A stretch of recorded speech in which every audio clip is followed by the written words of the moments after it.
تو کیا ہوگا؟ میں دنیا کی مثلا مثال اب فرض کر رہے ہیں کہ ہم اپنے حساب سے دنیا کی کوئی بڑی اہم کتاب دریافت کر لیں اور اس کے لیے دنیا کے بہترین پروفیسرز لا کر بیٹھا دیں، لیکن یہاں پہ پڑھنے والا کوئی نہ ہو، یا پڑھنے سے مراد یہ کہ سمجھنے والا کوئی نہ ہو، تو کیا ہوگا؟ ہمارا وہ سارے کا سارا کتاب کو لکھنا، پروفیسروں کو جمع کرنا، سب کا سب کیا ہو جائے گا؟ لغو ہو جائے گا۔ اب اگر کتاب ہے تو کیا معلم ہے؟ معلم ہے۔ معلم کہاں ہے؟ سورہ مبارک رحمان میں ارشاد فرمایا الرحمن علم القرآن خلق الانسان علمہ البیان۔ یہ سورہ رحمان واقعہ عجیب ہے، ذرا سا اس کے اندر تفکر کریں، ذرا سا اس کے اندر غور کریں۔ اس سورہ رحمان کی ترتیب ہمیں کچھ سمجھا رہی ہے، سورہ مبارک رحمان کی ترتیب ہمیں کچھ بتانا چاہتی ہے۔ الرحمن، رحمان ہے وہ ذات، علم القرآن، جس نے قرآن کی تعلیم دی۔ القرآن کا مطلب کیا؟ پورے کے پورے قرآن کی تعلیم دے دی۔ اس کے بعد اللہ کہہ رہے ہیں خلق الانسان۔ تو میں سورہ رحمان کی بارگاہ میں، اس رحمان کی بارگاہ میں ہاتھ جوڑ کر یہ کہوں گا، اے رحمان یہ تو بتا دے، ابھی انسان خلق نہیں ہوا تو قرآن کی تعلیم تو نے کس کو دی ہے؟ ابھی انسان نہیں خلق۔ اچھا اب اگر انسان خلق نہیں ہوا تو پھر کیا لفظ معنی پیدا کریں گے؟ پھر کیا کتابت معنی پیدا کرے گی؟ ابھی تو انسان نہیں ہے، جب انسان نہیں ہے تو لفظ نہیں ہے، لفظ نہیں ہے تو کتابت نہیں ہے۔ بس اس کا معنی یہ ہوا کہ جو قرآن خلقت انسانی سے پہلے تعلیم دیا جا رہا ہے وہ اس کو دیا جا رہا ہوگا کہ جو نورانی کیفیت میں قرآن کا پورا علم حاصل کرنے کے قابل ہو۔ لہذا دوسرے مرحلے پہ کیا کہا؟ دوسرے مرحلے پہ کہا علمہ البیان، ہم نے تعلیم دی بیان کی، یعنی قرآن خلقت انسانیہ سے پہلے نور محمد و آل محمد کو تعلیم کر دیا گیا۔ اب ان کا کام کیا ہے؟ یہ قرآن نہیں، یہ قرآن کا بیان ہم تک پہنچائیں گے، اور بیان کی صورت میں ظاہر ہوگا، بیان یقیناً لفظوں کی صورت میں ظاہر ہوگا۔ اب قرآن کی جب تعلیم، دوسرا کون معلم؟ کوئی اور معلم؟ ہاں، وَيُعَلِّمُهُمُ الْكِتَابَ وَالْحِكْمَةَ۔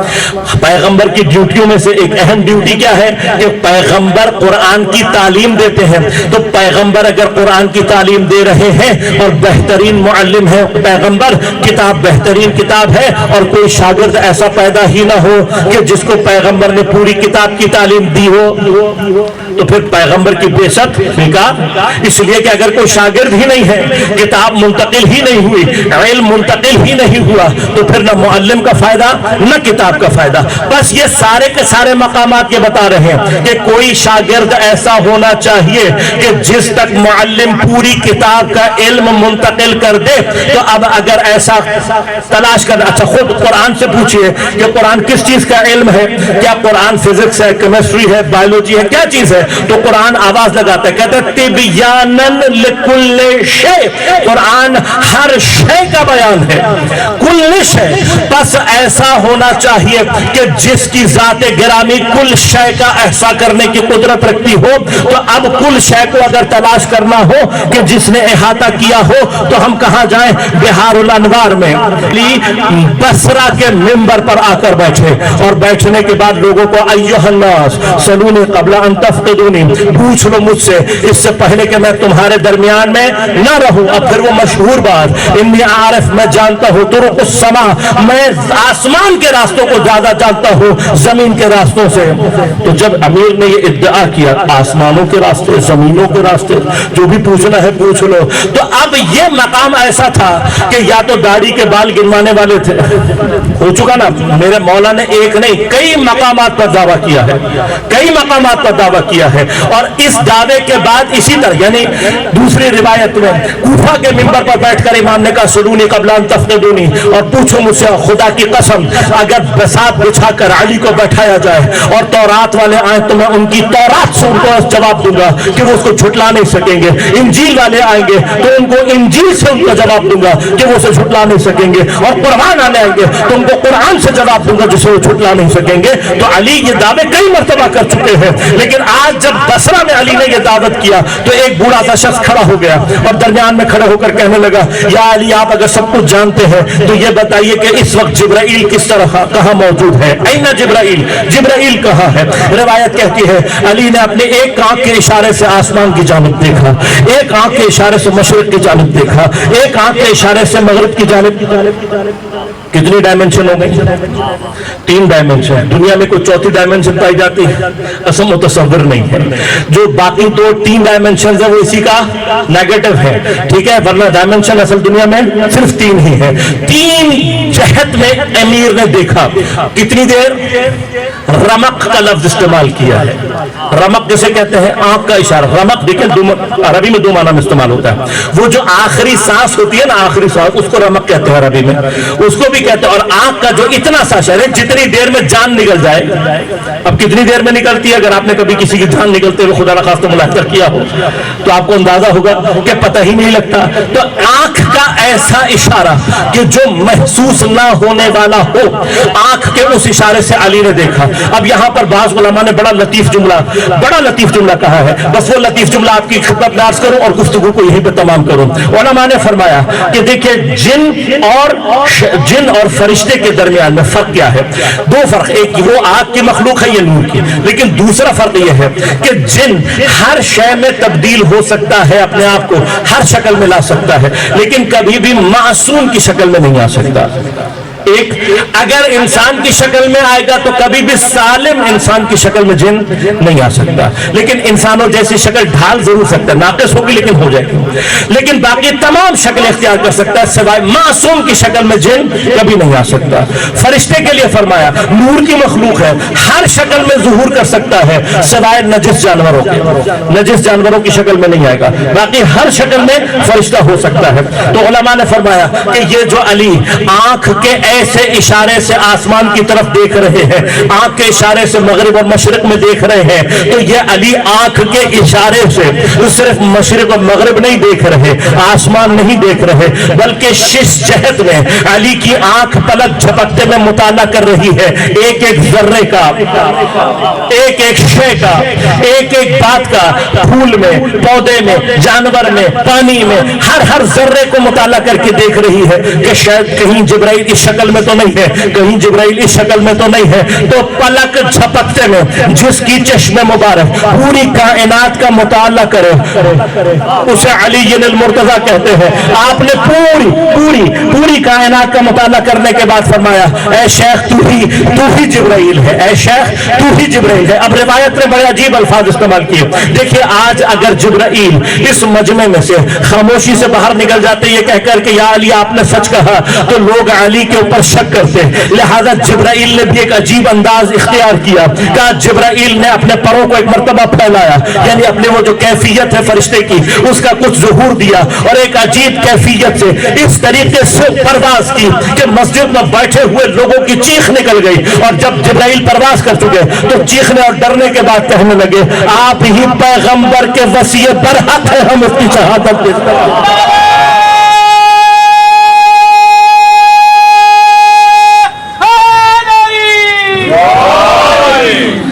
لہذا عزیزان من، ایک آنکھ کے اشارے سے جو کائنات کا احاطہ کر لے وہ امیر المومنین، جس کے قلب اطہر میں قرآن کا پورا علم منتقل ہوا، اور پھر آپ کے سینہ اطہر سے باقی ائمہ میں قرآن نے انتقال پیدا کیا، اور یہی وہ معیت حقیقی ہے کہ جب تک یہ سینہ اطہر باقی ہے قرآن کی حقیقت باقی ہے۔ لیکن اتنا علم، اتنے فضائل، اتنے مقامات اہل بیت کو عطا کیے گئے، اور اہل بیت مناس کیا نا، نازل ترین حالت میں آ کر میرے اور آپ جیسی زندگی گزار کر اہل بیت کی امانت کا کمال ہے یہ۔ آیت اللہ جوادی عاملی حفظہ اللہ فرماتا ہے علی کی مظلومیت میں سے ایک مظلومیت یہ ہے کہ جناب فضا آ کر جناب زہرا کو بتا رہی ہے، اور جب علی گھر میں تشریف لائے تو جناب زہرا کہہ رہی یا علی، اے ابو الحسن، اے امیر المومنین، میں نے سنا ہے کہ لوگ آپ کو سلام نہیں کرتے، بہت کم مقامات ہیں پیغمبر کے پاس، بہت کم مقامات ہیں کہ جہاں علی نے گریہ کیا ہو. ایک مقام یہ ہے جہاں علی نے گریہ کیا ہے. علی آنسو بہا رہے ہیں. کیوں بہا رہے ہیں؟ اور ساتھ میں کیا کہہ رہے ہیں نبی کی بیٹی بات اگر یہاں تک ہوتی میں صبر کر لیتا. میں سلام کرتا ہوں، یہ میری بات میرے سلام کا جواب نہیں دیتے. عزادار آیت اللہ جمالی آبلی فرماتے ہیں کہ ذرا غور کرو شریعت اسلام میں کس کے سلام کا جواب دینے کو منع کیا ہے. ارے یہ ملعون علی کے سلام کا جواب نہ دے کر علی کو یہ کہنا چاہتے ہیں کہ نعوذ باللہ علی دین سے خارج ہو چکے. وہ علی جو دین کے محکم ترین ستون ہے، وہ علی جس کے بغیر دین مکمل نہیں ہوتا. یہ ملائین منافقین کہ جن کے دل علی کے بغض سے بھرے ہوئے ہیں علی کے سلام کا جواب نہیں دے رہے. علی کی مظلومیت ہے. کوئی مقام علی کی مظلومیت کا رلا دے. اتنا رو علی کی مظلومیت میں جتنا علی کا حق ہے ہم نہیں کر سکتے، لیکن جتنا ہم کر سکے اتنا گریہ کرنے کی ضرورت ہے. آج علی کا سر دوپارہ ہوئے 2 دن گزر چکے ہیں. علی کے سر پر ضربت کا اثر بھی ہے.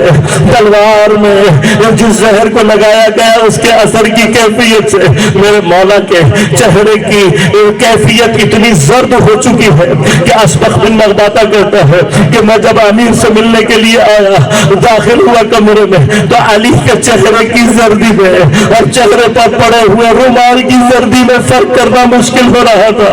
یقیناً علی کے اوپر ضعف کا کیفیت ہے. علی اپنے بچوں کو وصیتیں کر رہے ہیں، لیکن عزادار علی کی وصیتوں کا ذرا مطالعہ کرنا کچھ دبے دبے الفاظ میں شاید مولا کائنات نے کچھ ایسے مسائب کا ذکر بھی کر دیا ہے کہ انسان اس کی طرف متوجہ ہو جائے تو عجیب کیفیت طاری ہوتی ہے. حسن مصطفیٰ کو بلا کر کہہ رہے ہیں اے میرے بیٹے میرے قاتل کے ساتھ زیادتی مت کرنا. جو مجھے کھلا رہے ہو اسے کھلانا، جو مجھے پلا رہے ہو اسے پلانا. اس نے ایک ضربت ماری ہے، اسے بھی ایک ضربت مارنا. میں کہوں گا یا علی قاتل کے ساتھ اتنی محبت کی ہو تو شاید جواب یہی آئے گا کہ امت پیغمبر دیکھ لے قاتل کے ساتھ بھی یہ سلوک کیا جاتا ہے. ارے کربلا میں جب میرے بچے بھوکے اور پیاسے ہوں گے بے گناہ تو شاید کوئی مسلمان میرے بچوں کو کچھ پانی پہنچا دے. اس کے بعد علی کے ایک عجیب جملہ کہا اور کہا دیکھو حسن میرے بعد میرے قاتل کی لاش کا مسئلہ نہیں کرنا، میرے قاتل کی لاش کے اعضاء کو کاٹنا نہیں. بس اس پر بس نہیں کیا بلکہ ایک حدیث سنائی اور عجیب حدیث ہے. کہا میں نے خود پیغمبر سے سنا ہے، پیغمبر نے فرمایا کہ حتیٰ نجس جانور کا بھی مسئلہ نہیں کرنا چاہیے، اس کے بھی اعضاء کو کاٹنا نہیں چاہیے. میں کہوں گا یا علی اس عالم میں اس حدیث کا معنی کیا ہے؟ تو شاید علی یہی کہے گے ارے میں امت پیغمبر کو پیغمبر کی یہ حدیث اسی لیے سمجھا رہا ہوں. آج سے 20 سال کے بعد کربلا کے میدان میں سنت نبی کا دعویٰ کرنے والے ہوں گے، نبی کے بیٹے کا جنازہ ہوگا. کوئی انگوٹھی کے لیے حسین کی کوئی انگوٹھی کے لیے حسین کی انگلی کاٹ رہا ہوگا، آزائے حسین کو قتل کیا جا رہا ہوگا اور اس پر بس نہیں ہوگا. حسین کے لاشے پر گھوڑے کو دوڑا دیا جائے گا. بازاداروں ایک مقام وہ بھی ہے کہ جب جنگ احد میں جناب حمزہ کے لاشے کا ہندہ ملعونہ نے مسئلہ کیا، آپ کے جگر کو نکالنے کے لیے آپ کے سینے کو چاک کیا، آپ کے اعضاء بدن کو کاٹا.